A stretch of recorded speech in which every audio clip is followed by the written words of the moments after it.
I knew a guy who married a girl who he had only known for a couple of months, meaning just two.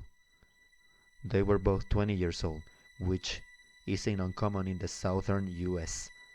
All of his friends thought that she was a little weird and tried to talk to him into getting to know her better before getting hitched. That's slang for getting married and settling down.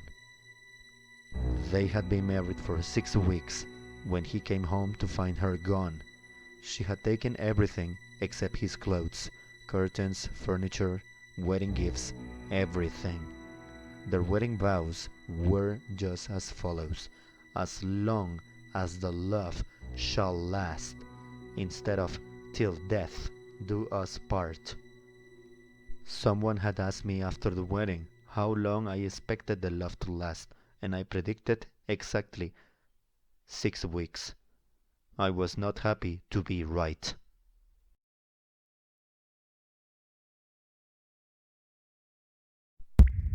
I learned the whole cheating lesson from an ex-girlfriend, and honestly, the worst part about it wasn't even the act itself. It was the fact that to this day, she legitimately doesn't believe that she did anything wrong. After all, she still loves me. It's just sex with everyone else, so therefore I am actually the asshole for dumping her. Counting the years till my son turns 18 and I can finally block her number for good. And to the people wondering about how it went and how it was and what it was like, let me tell you that until recently I learned what the term gaslighting meant, and in the past few years I continue to learn, and I am not really sure if I really understand it. The talks themselves were very volatile. I'll be the first to admit that I had quite a temper when I was younger, and on top of that we had dated for something like 4 years by the time my son was born.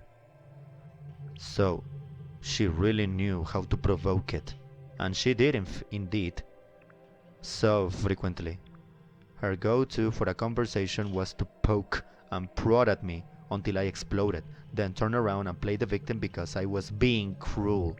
It was so weird because it's like I knew that was the game that she was playing, and at least for the first couple of years I still fell for it every single time. As I said, I had a temper, particularly when provoked. I wasn't very good at controlling it.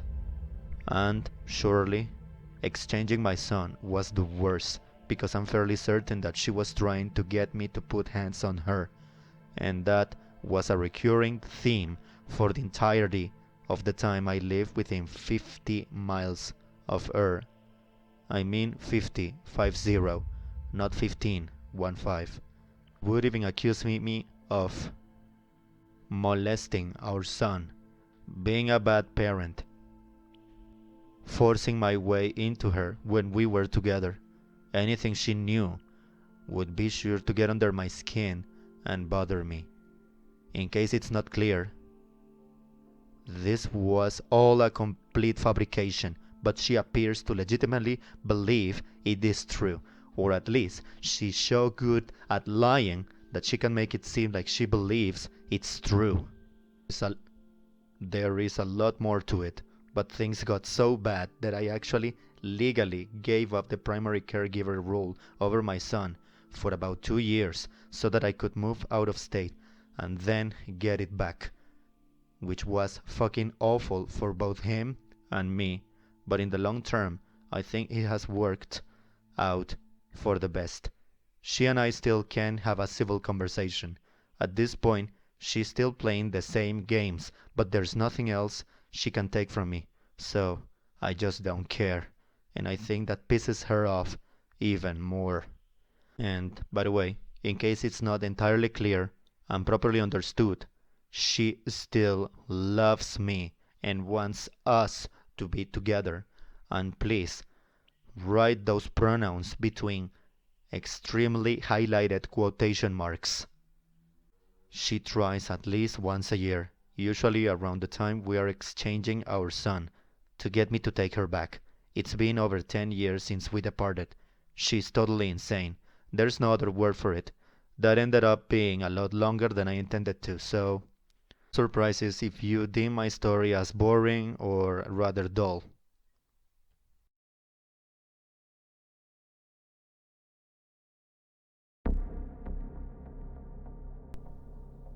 I got arrested and I spent around 32 hours in jail because he pulled a prank on me. He was the designated driver. We went to a party and I drank more than I should have. He dropped me off just over a block from my house. When I got out of the back of the car, I didn't recognize anything. I reached for my phone, but I realized that I didn't have it. I walked the block looking for a street I knew, but I just couldn't find one. I then picked a direction to walk in to search for a major street. Apparently, he had thought that it would be funny to drop me off in the wrong neighborhood instead of at my house and lifted my phone off of me. So, I was totally incommunicated and I couldn't call for help. Supposedly, his plan was to let me wander for around 10 minutes, as if I was lost, and then find me to actually take me home. He never found me. A few hours of walking around, lost, I had sobered up and I was thirsty. I had never found anything that I recognized. After a few minutes, I had found a larger street, but it was like 2 a.m. at that point and everything was deserted, so I couldn't ask anyone for help. Eventually, I saw a police car patrolling and flagged them down for help. They told me that I was so over 10 miles from my house and that I was in a very unsafe neighborhood. They didn't believe my story. After some discussion, they offered to give me a ride home, but asked me to put my hands behind my back while they searched me for weapons. I complied, and they immediately cuffed me and told me that they were arresting me for public intoxication. I didn't have money at the time, so I didn't want to call anyone to post bail for me. Also, I kept getting told that they would release me as soon as I was processed, because I was already sober. There were no windows in the holding cell, no clock, and they never dimmed the light, so I and the others had no concept of time. I was fed twice, and I had access to water and a toilet. I managed to fall asleep a few times, but I kept waking up shivering. When I was finally released, it was 9 a.m. and the whole day I had been arrested. My roommate had reported me missing and had been informed that I had been arrested. I was able to call my roommate from a payphone and get him to pick me up. A few weeks later, I found out that the charge of public intoxication had been dropped, so thankfully I didn't have to pay a fine or take DUI classes. I had no idea what the hell is wrong with my friend who pranked me. He did apologize and felt bad, but I stopped hanging out with him after that.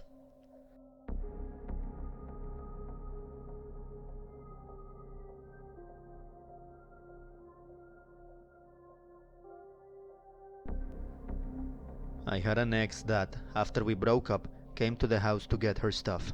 I wasn't home, but she convinced the landlord, who knew us, to let her in. I had told the property management specifically not to let her in. Anyway, I came home and my house was completely empty outside of my dock and an empty fish tank. I am not exaggerating the empty. She took everything that wasn't nailed down, food from the fridge, cupboards, pantry, etc. She even took the shower curtains. We had 2 irons, and she took both of them. She took my furniture, my TVs, my game systems, additionally with the games, plus the games. This bitch even took the light bulbs out of the light fixtures, and not just the easy to access ones. The ones that are above those apartment panels everyone knows about. I called the police and I told them that I had been robbed. When they got there, the landlord said that he had let her in. Her name is not on the lease. They told me it was a civil matter and they couldn't do anything about it. I was obviously upset, and I was being loud. My ex-army buddy was with me. The cops threatened to bash my head into the wall, and they called me a mutt. You know, I'm mixed-raced. And then they left. And yes, for those wondering, we tried going after the property management. Unfortunately, their excuse was that there was nothing in writing and the property management didn't recall me telling them not to let her in. She had already established a domicile, unfortunately, so she has the same rights that I do as a tenant. And when I say rights, I mean to emphasize them with quotation marks, as if I'm being sarcastic about it. I would have had to evict her or prove that she somehow posed a threat to my life. Oh my, laws for domicile in Florida are extremely ridiculous for situations like this.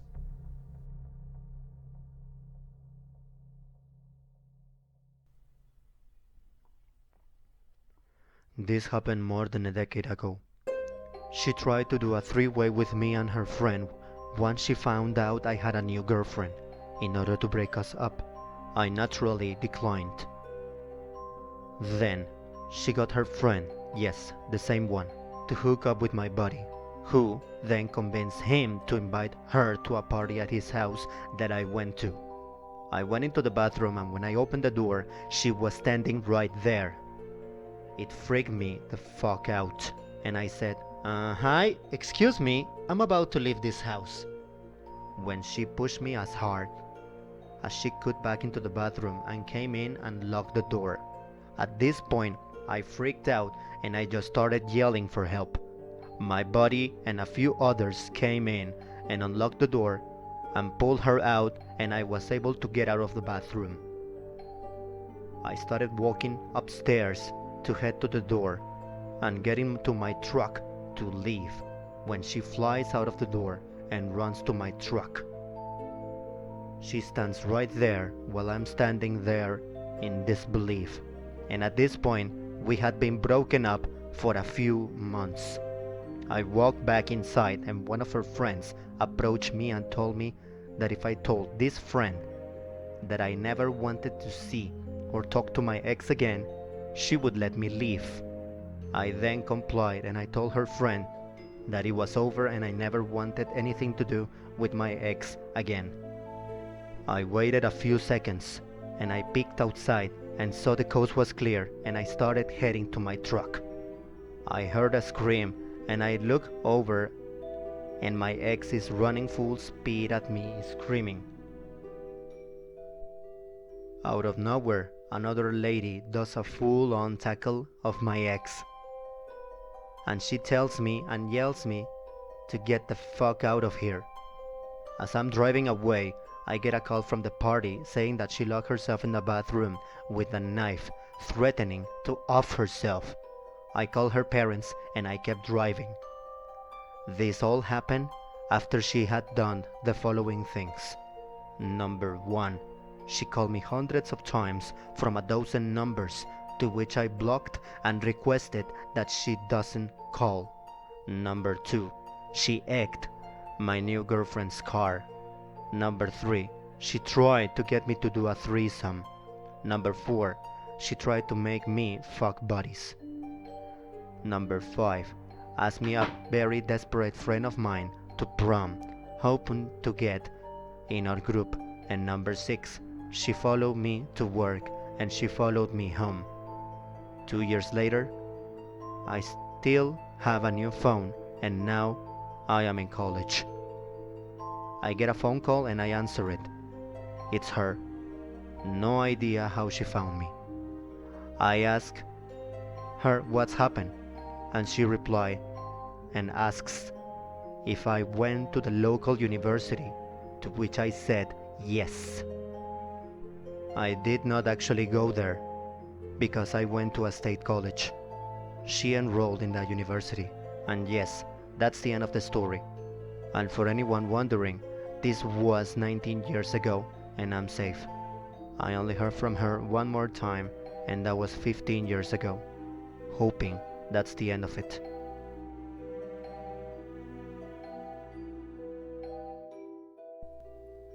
He got a tattoo of me on his back, and then he dumped me 2 weeks later and wanted to get back together 2 months later, and when I refused, he slit his wrists in my freaking driveway. And needless to say, yes, he survived. He honestly didn't do a very good job of it, not taking into consideration how long it takes to bleed out. I am not traumatized, and it was a long time ago. I drove his stupid ass to the hospital, and I got his blood all over my car. And to be honest, if I had it all over again, I would call the EMTs and go get ready for the day I had that night, because I shouldn't have put myself to be alone with someone that unstable. Oh wow, I'm a little bit curious now.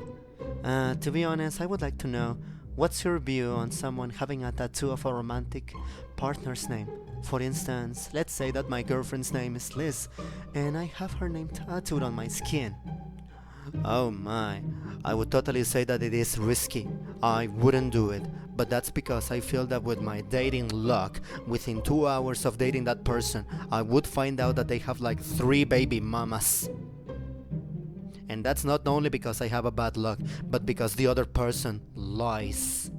Alright, second question. You said that he slit his wrist on the highway, right? If you don't mind, what happened next? I mean, was he taken to the hospital? Did he survive? I know that you have already specified that he did survive, but I would like you to elaborate more. Well, you asked nicely, so I will reply nicely. All this happened in my driveway. I am in my driveway, not the highway, and I shoved him into my car and I drove him to the hospital. He survived, and he did a 72 hours psych hold. I would find out from future exes he had a few other breakdowns and spoke about me very often. I'm totally freaked out at this. If I had it to do all over again, I would have called the EMTs and let them deal with him. You know? He only called me for emotional manipulations, because it wasn't a true suicide attempt, it was manipulation.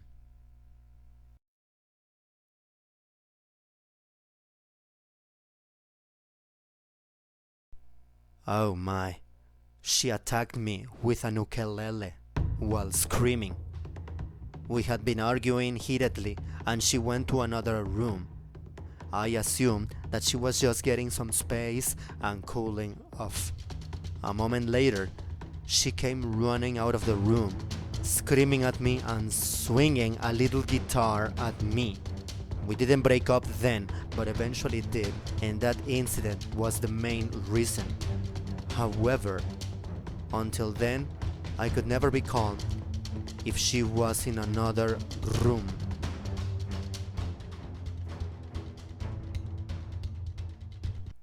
I was in the military at the time.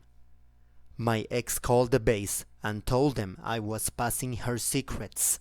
Also called my mom and told her I died, but the army wouldn't tell her. She additionally called my landlord to tell them I was killed, so they should release the apartment. Yeah, that ended up being hell for me. The military takes that crap very seriously.